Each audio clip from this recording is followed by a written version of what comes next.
اعوذ باللہ من الشیطان الرجیم بسم اللہ الرحمن الرحیم سبحان اللہ وبحمدہ سبحان اللہ العظیم وبحمدہ استغفر اللہ لا الہ الا انت سبحانک انی کنت من الظالمین اللہم صلی علی محمد وعلی آل محمد کما صلیت علی ابراہیم وعلی آل ابراہیم انک حمید مجید اللہم بارک علی محمد وعلی آل محمد کما بارکت علی ابراہیم وعلی آل ابراہیم انک حمید مجید رب اشرح لی صدری ویسر لی امری واحلل عقدۃ من لسانی یفقہوا قولی۔ السلام علیکم ورحمۃ اللہ وبرکاتہ۔ سورہ آل عمران کا ترجمہ پیش کیا جا رہا ہے، آیت نمبر 51 سے لے کر آیت نمبر 100 تک۔ شروع اللہ کے نام سے جو بڑا مہربان اور نہایت رحم کرنے والا ہے۔ کچھ شک نہیں کہ اللہ ہی میرا اور تمہارا پروردگار ہے، تو اسی کی عبادت کرو، یہی سیدھا رستہ ہے۔ جب عیسیٰ علیہ السلام نے ان کی طرف سے نافرمانی اور نیت قتل دیکھی تو کہنے لگے کہ کوئی ہے جو اللہ کا طرفدار اور میرا مددگار ہو؟ حواری بولے کہ ہم اللہ کی طرف دار اور آپ کی مددگار ہیں، ہم ایمان لائے اللہ پر اور آپ گواہ ہیں کہ ہم فرما بردار ہیں۔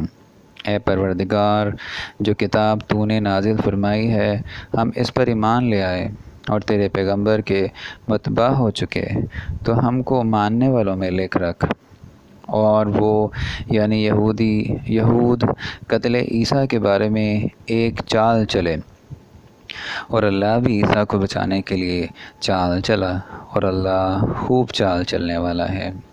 اس وقت اللہ نے فرمایا کہ عیسیٰ، میں تمہاری دنیا میں رہنے کی مدت پوری کر کے تم کو اپنی طرف اٹھا لوں گا اور تمہیں کافروں کی صحبت سے پاک کروں گا، اور جو لوگ تمہاری پیروی کریں گے ان کو کافروں پر قیامت تک فائق و غالب رکھوں گا، پھر تم سب میرے پاس لوٹ کر آؤ گے، تو جن باتوں میں تم اختلاف کرتے تھے اس دن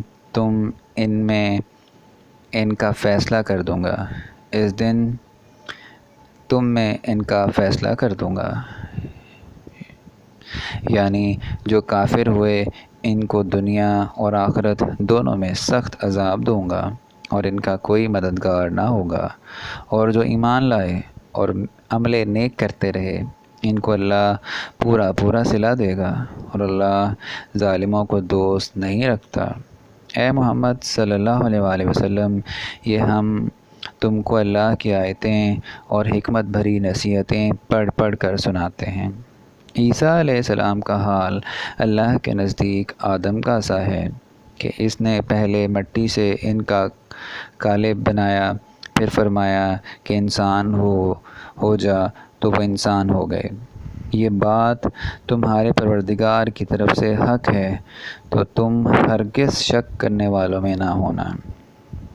پھر اگر یہ لوگ عیسیٰ کے بارے میں تم سے جھگڑا کریں اور تم کو حقیقت الحال تو معلوم ہو ہی چلی ہے، تو ان سے کہنا کہ آؤ ہم اپنے بیٹوں اور عورتوں کو بلائیں، تم اپنے بیٹوں اور عورتوں کو بلاؤ، اور ہم خود بھی آئیں اور تم خود بھی آؤ، پھر دونوں فریق اللہ سے دعا اور التجا کریں اور جھوٹوں پر اللہ کی لعنت بھیجیں۔ یہ تمام بیانات صحیح ہیں، اور اللہ کے سوا کوئی معبود نہیں، اور بے شک اللہ غالب اور صاحب حکمت ہے۔ تو اگر یہ لوگ پھر جائیں تو اللہ مفسدوں کو خوب جانتا ہے۔ کہہ دو کہ اے اہل کتاب، جو بات ہمارے اور تمہارے دونوں کے درمیان یکساں تسلیم کی گئی ہے اس کی طرف آؤ، اور یہ کہ اللہ کے سوا ہم کسی کی عبادت نہ کریں اور اس کے ساتھ کسی چیز کو شریک نہ بنائیں، اور ہم نے کوئی کسی کو اللہ کے سوا اپنا کارساز نہ سمجھے۔ اگر یہ لوگ اس بات کو نہ مانیں تو ان سے کہہ دو کہ تم گواہ رہو کہ ہم تو اللہ کے فرما بردار ہیں۔ اہل کتاب، تم ابراہیم علیہ السلام کے بارے میں کیوں جھگڑتے ہو؟ حالانکہ توریت اور انجیل ان کے بعد اتری ہیں اور وہ پہلے ہو چکے، تو کیا تم عقل نہیں رکھتے؟ دیکھو ایسی بات میں تو تم نے جھگڑا کیا ہی تھا جس کا تمہیں کچھ علم تھا، مگر ایسی بات میں کیوں جھگڑتے ہو جس کا تم کو کچھ علم نہیں، اور اللہ جانتا ہے اور تم نہیں جانتے۔ ابراہیم علیہ السلام نہ یہودی تھے نہ عیسائی، بلکہ سب سے بے تعلق ہو کر ایک اللہ کے ہو رہے تھے اور اسی کے فرما بردار تھے اور مشرکوں میں نہ تھے۔ ابراہیم علیہ السلام سے قرب رکھنے والے تو وہ لوگ ہیں جو ان کی پیروی کرتے ہیں، اور پیغمبر صلی اللہ علیہ وآلہ وسلم آخر الزماں، اور وہ لوگ جو ایمان لائے ہیں اور اللہ مومنوں کا کارساز ہے۔ اہل اسلام، بعض اہل کتاب اس بات کی خواہش رکھتے ہیں کہ تم کو گمراہ کر دیں، مگر یہ تم کو کیا گمراہ کریں گے، اپنے آپ کو ہی گمراہ کر رہے ہیں اور نہیں جانتے۔ اہل کتاب، تم اللہ کی آیتوں سے کیوں انکار کرتے ہو اور تم توریت کو مانتے تو ہو؟ اہل کتاب، تم سچ کو جھوٹ کے ساتھ غلط ملت کیوں کرتے ہو اور حق کو کیوں چھپاتے ہو، اور تم جانتے بھی ہو۔ اور اہل کتاب ایک دوسرے سے کہتے ہیں کہ جو کتاب مومنوں پر نازل ہوئی ہے اس پر دن کے شروع میں تو ایمان لے آیا کرو اور اس کے آخر میں انکار کر دیا کرو، تاکہ وہ اسلام سے برگشتہ ہو جائیں اور اپنے دین کے پیروں کے سوا کسی اور کے قائل نہ ہونا۔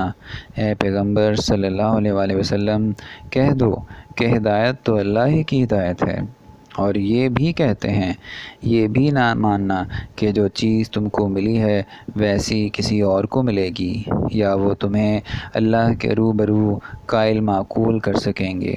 یہ بھی کہہ کہ بزرگی اللہ ہی کے ہاتھ میں ہے، وہ جسے چاہتا ہے دیتا ہے، اور اللہ کشائش والا اور علم والا ہے، اور اپنی رحمت سے جس کو چاہتا ہے خاص کر لیتا ہے، اور اللہ بڑے فضل کا مالک ہے۔ اور اہل کتاب میں سے کوئی تو ایسا ہے کہ اگر تم اس کے پاس روپوں کا ڈھیر امانت رکھ دو تو تم کو فوراً واپس دے دے، اور کوئی اس طرح کا ہے کہ اگر اس کے پاس 1 دینار بھی امانت رکھو تو جب تک اس کے سر پر ہر وقت کھڑے نہ رہو تمہیں دے ہی نہیں۔ یہ اس لیے وہ کہتے ہیں کہ امیوں کے بارے میں ہم سے مواخذہ نہیں ہوگا، اور یہ اللہ پر محض جھوٹ بولتے ہیں اور اس بات کو جانتے بھی ہیں۔ ہاں، جو شخص اپنے اقرار کو پورا کرے اور اللہ سے ڈرے تو اللہ ڈرنے والوں کو دوست رکھتا ہے۔ جو لوگ اللہ کے اقراروں اور اپنی قسموں کو بیچ ڈالتے ہیں اور ان کے عوض تھوڑی سی قیمت حاصل کرتے ہیں، ان کا آخرت میں کچھ حصہ نہیں۔ ان سے اللہ نہ تو کلام کرے گا اور نہ قیامت کے روز ان کی طرف دیکھے گا، اور نہ ان کو پاک کرے گا، اور ان کو دکھ دینے والا عذاب ہوگا۔ اور ان اہل کتاب میں بعض ایسے ہیں کہ کتاب توریت کو زبان مروڑ کر پڑھتے ہیں تاکہ تم سمجھو کہ جو کچھ وہ پڑھتے ہیں کتاب میں سے ہے، حالانکہ وہ کتاب میں سے نہیں ہوتا، اور کہتے ہیں کہ وہ اللہ کی طرف سے نازل ہوا ہے، حالانکہ وہ اللہ کی طرف سے نہیں ہوتا، اور اللہ پر جھوٹ بولتے ہیں اور یہ بات جانتے بھی ہیں۔ کسی آدمی کو شایع نہیں کہ اللہ تو اسے کتاب اور حکومت اور نبوت عطا فرمائے، اور وہ لوگوں سے کہے کہ اللہ کو چھوڑ کر میرے بندے ہو جاؤ، بلکہ اس کو یہ کہنا سزاوار ہے کہ اے اہل کتاب، تم علماء ربانی ہو جاؤ، کیونکہ تم کتاب اللہ پڑھتے پڑھاتے رہتے ہو، اور اس کو یہ بھی نہیں کہنا چاہیے کہ تم فرشتوں اور پیغمبروں کو رب بنا لو، بھلا جب تم مسلمان ہو چکے تو کیا اسے زیبا ہے کہ تمہیں کافر ہونے کو کہے؟ اور جب اللہ نے پیغمبروں سے عہد لیا کہ جب میں تم کو کتاب اور دانائی عطا کروں پھر تمہارے پاس کوئی پیغمبر آئے جو تمہاری کتاب کی تصدیق کرے تو تمہیں ضرور اس پر ایمان لانا ہوگا اور ضرور اس کی مدد کرنی ہوگی۔ اور عہد لینے کے بعد پوچھا کہ بھلا تم نے اقرار کیا اور اس اقرار پر میرا ذمہ لیا، یعنی مجھے ضامن ٹھہرایا؟ انہوں نے کہا ہاں ہم نے اقرار کیا۔ اللہ نے فرمایا کہ تم اس عہد و پیمان کے گواہ رہو اور میں بھی تمہارے ساتھ گواہ ہوں، تو جو اس کے بعد پھر جائیں وہ بد کردار ہیں۔ کیا یہ کافر اللہ کے دین کے سوا کسی اور دین کے طالب ہیں؟ حالانکہ سب اہل آسمان و زمین میں خوشی یا زبردستی سے اللہ کے فرما بردار ہیں اور اسی کی طرف لوٹ کر جانے والے ہیں۔ کہو کہ ہم اللہ پر ایمان لائے اور جو کتاب ہم پر نازل ہوئی اور جو صحیفے ابراہیم علیہ السلام اور اسماعیل علیہ السلام اور اسحاق اور یعقوب علیہ السلام ان کی اولاد پر اترے اور جو کتابیں موسیٰ علیہ السلام اور عیسیٰ علیہ السلام اور دوسرے انبیاء کو پروردگار کی طرف سے ملیں سب پر ایمان لائے۔ ہم ان پیغمبروں میں سے کسی میں کچھ فرق نہیں کرتے اور ہم اسی اللہ واحد کے فرما بردار ہیں۔ اور جو شخص اسلام کے سوا کسی اور دین کا طالب ہوگا وہ اس سے ہرگز قبول نہیں کیا جائے گا اور ایسا شخص آخرت میں نقصان اٹھانے والوں میں ہوگا۔ اللہ ایسے لوگوں کو کیوں کر ہدایت دے جو ایمان لانے کے بعد کافر ہو گئے اور پہلے اس بات کی گواہی دے چکے کہ یہ پیغمبر علیہ السلام برحق ہے اور ان کے پاس دلائل بھی آ گئے اور اللہ بے انصافوں کو ہدایت نہیں دیتا۔ ان لوگوں کی سزا یہ ہے کہ ان پر اللہ کی اور فرشتوں کی اور انسانوں کی سب کی لعنت ہو، ہمیشہ اس لعنت میں گرفتار رہیں گے۔ ان سے نہ تو عذاب ہلکا کیا جائے گا اور نہ انہیں مہلت دی جائے گی۔ ہاں جنہوں نے اس کے بعد توبہ کی اور اپنی حالت درست کر لی تو اللہ بخشنے والا مہربان ہے۔ جو لوگ ایمان لانے کے بعد کافر ہو گئے پھر کفر میں بڑھتے گئے ایسوں کی توبہ ہرگز قبول نہیں ہوگی اور یہ لوگ گمراہ ہیں۔ جو لوگ کافر ہوئے اور کفر ہی کی حالت میں مر گئے اور اگر نجات حاصل کرنی چاہیں اور بدلے میں زمین بھر کر سونا دیں تو ہرگز قبول نہیں کیا جائے گا۔ ان لوگوں کو دکھ دینے والا عذاب ہوگا اور ان کی کوئی مدد نہیں کرے گا۔ مومنو، جب تک تم ان چیزوں میں سے جو تمہیں عزیز ہیں اللہ کی راہ میں صرف نہ کرو گے کبھی نیکی حاصل نہ کر سکو گے، اور جو چیز تم صرف کرو گے اللہ اس کو جانتا ہے۔